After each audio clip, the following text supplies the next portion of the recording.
Welcome back to channel Progressive Football. Akhirnya PSSI melakukan evaluasi terhadap Indra Safri yang gagal memenuhi target di ajang SEA Games tahun 2025 ini. Yang mana di sini yang mengumumkan pemecatan Indra Safri yaitu Bapak Sumarji, Ketua BTN atau Badan Tim Nasional. Yang mana dia mengungkapkan, kami sepakat melakukan pengakhiran hubungan kerja antara Coach Indra Safri dengan PSSI. Hak dan kewajiban sesuai kontrak tetap dijalankan. Kami sudah berbicara langsung dengan beliau dan Coach Indra Safri menerima dengan lapang dada dan ikhlas. Mulai hari ini tidak ada lagi hubungan kerja dengan PSSI. Pemutusan kontrak dengan Indra Safri bersifat menyeluruh, tidak hanya sebagai pelatih timnas U23 yang berlaga di SEA Games 2025, tetapi juga dalam kapasitasnya di struktur teknis PSSI. Pengakhiran kerjasama dengan federasi secara keseluruhan, baik dengan head coach SEA Games maupun sebagian dari direktur teknik yang berkaitan dengan PSSI sudah berakhir semuanya. Jadi di sini sudah jelas ya, bahwa Indra Safri sudah resmi dipecat dan tidak ada dalam struktur kepengurusan PSSI lagi. Tapi gua khawatirnya di sini, khawatirnya dia untuk sekarang ini sudah pernah terjadi yang sebelumnya dia sudah dipecat, sudah dikeluarkan dari struktur organisasi, tetapi dia dipanggil lagi oleh PSSI untuk menangani timnas kelompok umur. Dan itu sudah berulang kali terjadi di PSSI untuk Indra Safri. Tetapi apa? Hasilnya tetap sama aja. Setelah dipecat, diangkat lagi, dipecat, diangkat lagi. Setelah dipecat, dimasukkan ke pengurusan lagi, lalu dijadikan pelatih timnas kelompok umur lagi. Seperti itu terus. Padahal pelatih lokal itu banyak yang lebih bagus daripada Indra Safri. Contohnya Hendro Susilo. Dia pelatih lokal satu-satunya di kompetisi BRI Super League yang menangani atau menakodai Malut United. Banyak di situ pelatih-pelatih lokal yang seharusnya diberi kesempatan dengan taktik permainannya lebih hidup, lebih fleksibel. Antara menyerang dan bertahan itu lebih hidup dibandingkan Indra Safri. Kalau kita evaluasi, kita sekarang bahas evaluasi mulai dari melawan Mali. Pertandingan melawan Mali pertama, semuanya serba berantakan. Uji coba pada bulan November kemarin yang mengorbankan timnas senior tidak sampai melakukan agenda FIFA demi untuk timnas U23 melakukan uji coba melawan Mali. Semuanya berantakan di pertandingan pertama saat melawan Mali. Dari lini tengah, lini belakang, lini depan tidak terstruktur. Apa berbuat apa, yang penting giring bola, gocek 1-2, hanya seperti itu saja saat melawan Mali.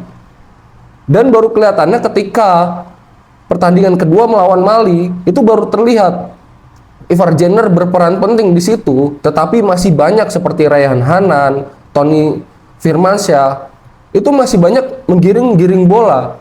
Bukan umpan 1-2 lalu mengoper mencari ruang, bukan seperti itu tuh. Permainannya khas dari liga lokal kita, yaitu menggiring bola. Yang mana di sini Indra Safri tidak bisa memanfaatkan banyak pemain yang jebolan Piala Asia U23 yang sampai semifinal, yaitu contohnya Ivar Jenner, Rafael Strijk, Muhammad Ferrari, Donitri. Itu jebolan Piala Asia U23 yang mencapai semifinal di bawah asuhan Sintayong.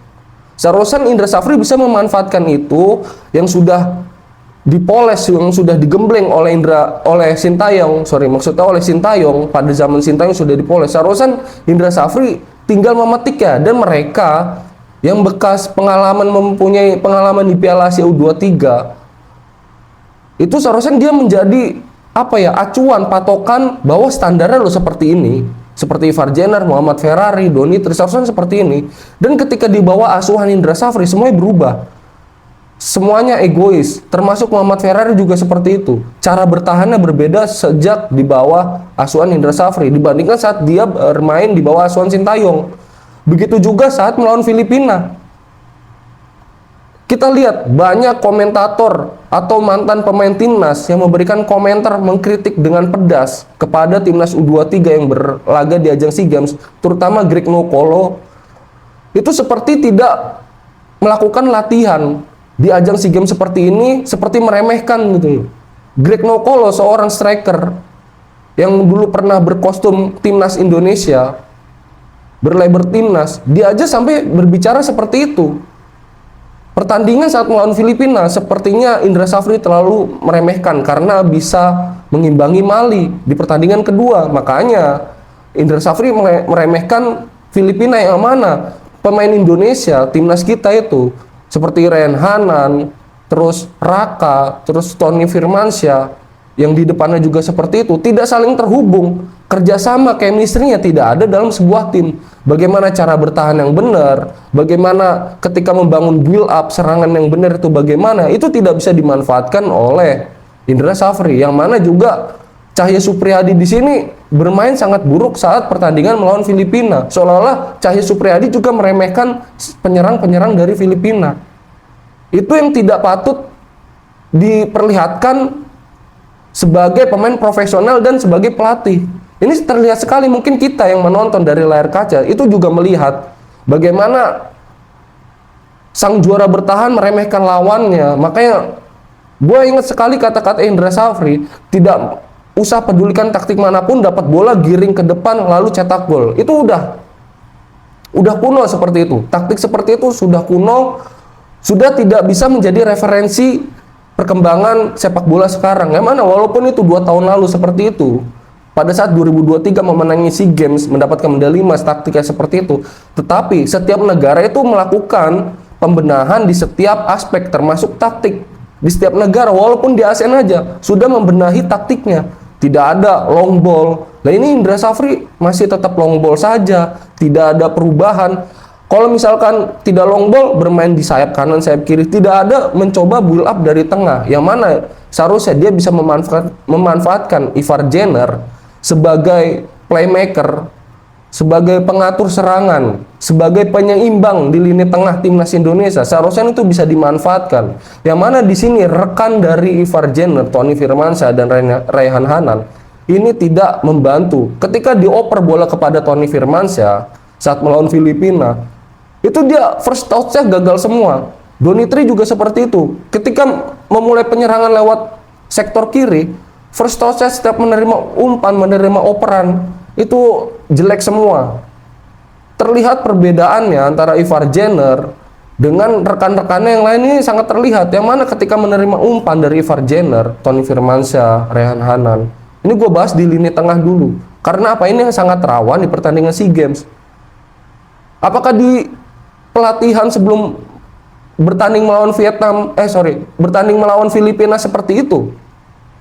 Apakah tidak dilihat cara first touch-nya, cara kontrol bolanya? Terus apakah di latihan harus selalu menggiring bola, tidak ada build up, apa yang diarahkan permainannya seperti apa? Terus apakah tidak membuat second line penyerangan, second line pertahanan? Apakah tidak dibuat seperti itu?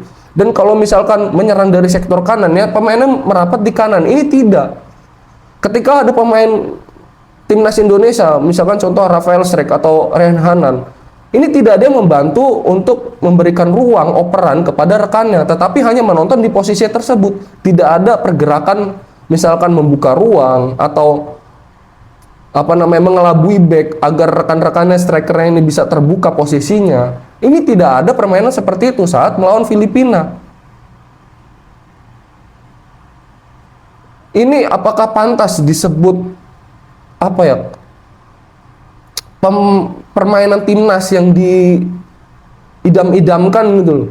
Permainan timnas yang diharapkan untuk mendapatkan medali emas back to back. Tetapi seperti ini, semua penonton, mungkin kalian yang menonton juga pasti kecewa semuanya. Selama pertandingan melawan Filipina itu udah kecewa dari segi permainan, aspek teknis pertahanan, menyerang, lini tengah maupun menyerang dari kanan dari kiri. Gue kecewa. Ini mau dibawa kemana gitu loh. Terus dari asisten-asisten di situ ada Bima Sakti, Kurniawan Dwi Yulianto, Zulkifli Syukur. Ini tidak ada efeknya ketika menjadi asisten di bawah asuhan Indra Safri. Ataukah sudah menyarankan, Bima Sakti sudah menyarankan, Zulkifli sudah menyarankan, Kurniawan sudah menyarankan, tetapi tidak diterima oleh Indra Safri. Itu bisa saja seperti itu. Mungkin dia pelatih yang tidak bisa menerima masukan. Ini memang sudah benar keputusan dari PSSI, dan jangan sampai Indra Safri masuk lagi ke dalam kubu PSSI ketika sudah dilakukan evaluasi. Ini percuma saja, ritmenya seperti itu terus. Diulang-ulang ceritanya, dipecat, lalu dimasukkan ke pengurusan lagi, lalu dijadikan pelatih lagi. Seolah-olah tidak ada pelatih lain, tidak ada setingkat pelatih timnas lain yang benar-benar bisa mengerti struktur. Padahal di situ ada Nova Arianto yang bisa dipromosikan karena dia tahu sistemnya seperti apa ketika build up, ketika bertahan, ketika menyerang, terus ketika menguasai bola itu seperti apa. Itu Nova Arianto tahu karena dia belajar langsung dengan Sintayong. Ini yang gua harapkan. Berbeda sekali, lebih enak melihat permainan anak asuhnya Nova Arianto dibandingkan Indra Safri. Ini kelihatan, walaupun permainan dari anak asuhnya Nova Arianto ketika melawan Brazil kalah, tetapi tetap enak dilihat, progresnya ada, proses build up-nya ada.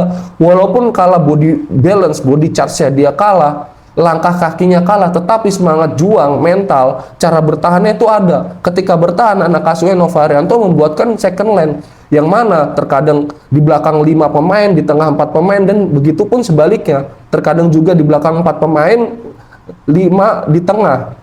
Ini second line yang sangat rapi dari anak asuh Nova Arianto ketika bermain melawan Brazil di Piala Dunia kemarin. Ini tetapi tidak terlihat dari permainan anak asuh Indra Safri. Apakah tidak menjadi pembelajaran seperti itu? Apakah dia mau tetap mengandalkan taktiknya dia, bawa bola seperti itu, menggiring-giring gocek 1-2 itu permainan Indonesia zaman batu itu, zaman-zaman mafia seperti itu. Dan ditambah lagi, ini dari kubu PSSI saling lempar batu, lempar tanggung jawab atas kekalahan timnas sepak bola pria. Berbeda ketika timnas sepak bola putri mendapatkan prestasi dan berhasil masuk ke semifinal. Ini tidak ada apa ya? Tidak ada saling